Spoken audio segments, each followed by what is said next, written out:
Et c'est en rapport avec Purim, puisqu'on parle aussi de Purim, cette période de Purim, où on dit que la face est doublement cachée. Donc c'est en rapport avec un secret encore plus profond que le secret, puisque Purim, c'est une des fêtes, puisqu'il faut qu'on en parle un petit peu, qui va rester après le messianisme. C'est-à-dire que la fête de Pâques et la fête de la délivrance va nous permettre de dévoiler à un certain niveau le divin, mais il y a un autre niveau qui ne sera pas encore dévoilé, qui doit se dévoiler par Purim. Et c'est intéressant dans la mesure où euh, c'est comme on parlait, tout à l'heure j'ai parlé de savoir et de connaissance. C'est puissant comme idée parce que Purim, on nous dit même de boire, d'être un petit peu, non pas complètement sous, mais couper le mental. Et donc on lâche le mental pour arriver à chez l'Oyeda, jusqu'à ce que tu ne saches pas. C'est-à-dire que devant l'immensité de notre petite goutte, évidemment devant l'océan, la goutte ne connaît rien, mais c'est plus que ça, c'est que euh, arriver à un moment donné à être dalle, pauvre, euh, pauvre de savoir. Parce que si, tant que j'ai trop de savoir, je peux pas accéder à l'inconnu. Donc il faut lâcher le connu pour accéder à un inconnu. Ça c'est pour Purim. Et c'est encore une autre porte. Quand j'ai parlé de connaissance d'Arad, c'est au-delà du savoir.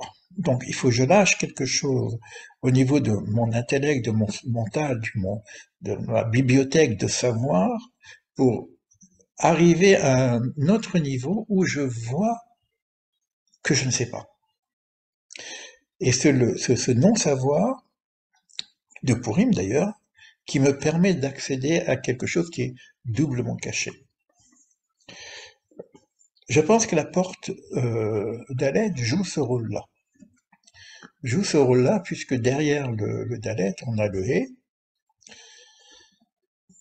Maintenant, si on regarde le He comme lettre, on va faire juste une petite révision sur le He, ce sera pour la semaine prochaine. Euh, on va dire qu'il y a deux He. C'est intéressant qu'il y ait deux He. Dans le nom divin, il y a deux He déjà. Yud, He, Vav, He. On verra avec le Vav qui relie les deux He. Mais ce qui est intéressant, c'est qu'il y a deux He. Il y a un He en haut et un He en bas. C'est comme s'il y a deux souffles. Alors, j'ai lu un texte du Cantique des Cantiques sur le souffle, par exemple. Le souffle qui vient des baisers. Parce que le He d'en bas, c'est dans la malchoute. Mais on sait aussi que la malchoute est aussi dans la bouche. Si je regarde les séphirotes au niveau du visage, la malchoute est dans la bouche. Donc il y a un He dans la bouche aussi, la parole aussi, vous voyez que tout ça c'est lié, hein, c'est puissant quand même. Et il y a un He en haut, au niveau du cerveau, dans la bina, la mer, Ima. Donc j'ai une double révélation du He. Puisque le He, c'est une des lettres qui vient nous dire que le monde est créé aussi par le He. Et l'étoile d'Ot Shamaim Vahares, Bi Baram.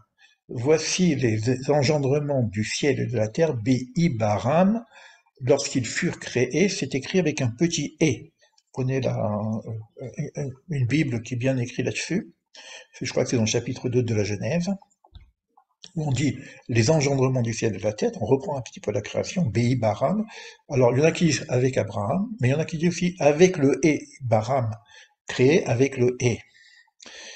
Mais Bi Baram, quel E? Alors c'est intéressant, c'est comme s'il y aurait double création. Une création de la matière, c'est-à-dire la malchoute, mais une création de la bina, de l'intelligence, etc., quoi. Et la porte doit nous ouvrir à ces deux dimensions. Une dimension de notre contingence, de notre réalité, et une dimension spirituelle qui est dans la bina. Et c'est qu'encore, vous voyez, regardez comment les choses se collent, parce que Bina, c'est la mer, d'accord? Et la mer, c'est Ima. Et donc, on a dans la notion de la mer le même.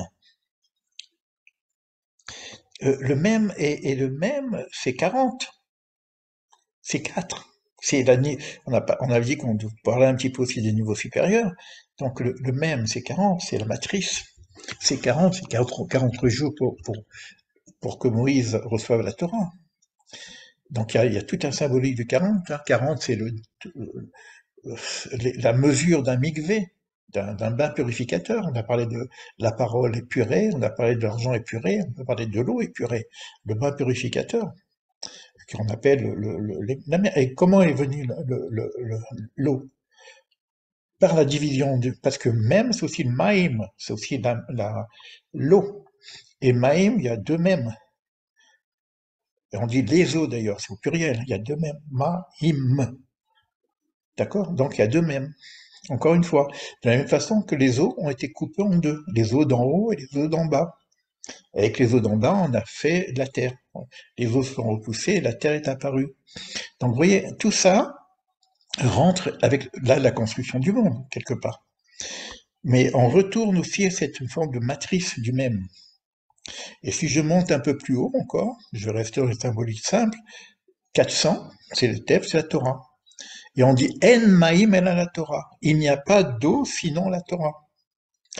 Quelque part, on va presque dire que le Dalet, mais non, c'est un robinet. C'est intéressant. Ça me fait rire parce que l'influx, c'est quoi? Il y a une bénédiction, il y a de l'eau en haut, mais il y a des canaux en bas. Et nous, on a le robinet.